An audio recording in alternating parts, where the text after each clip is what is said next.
Verset 1 à 37 l'ordonnance relative à la consécration des sacrificateurs.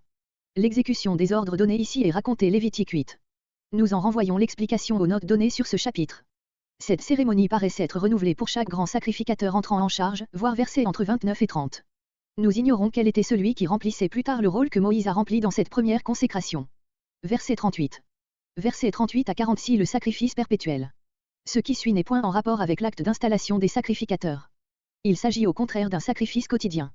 Ces ordonnances se retrouvent à peu près telles quelles dans Nombre 28.3-8. Le sacrifice quotidien représentait la consécration toujours renouvelée du peuple à son Dieu.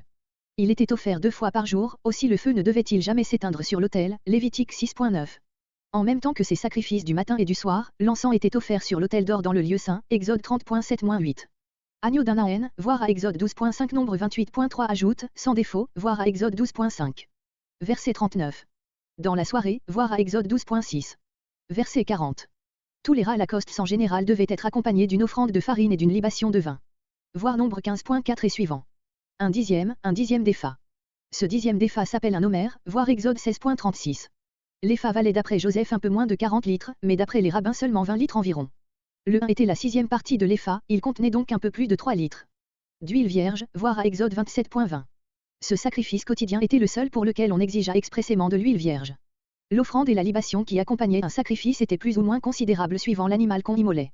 Un dixième de farine, un quart de 1 d'huile et un quart de 1 de vin étaient l'offrande et la libation pour un agneau, voir Nombre 15.5, Nombre 29.3 et suivant.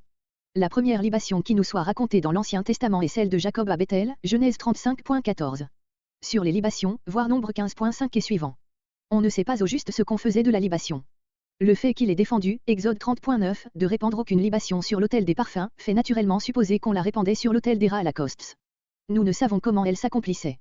Joseph rapporte qu'on répandait la libation autour de l'autel. Quelques-uns prétendent qu'une partie du vin était consommée par les sacrificateurs. Verset 41.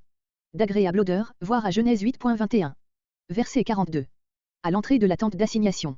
C'était là que se trouvait l'autel des holocaustes. Verset 43. Ce lieu sera consacré par ma gloire.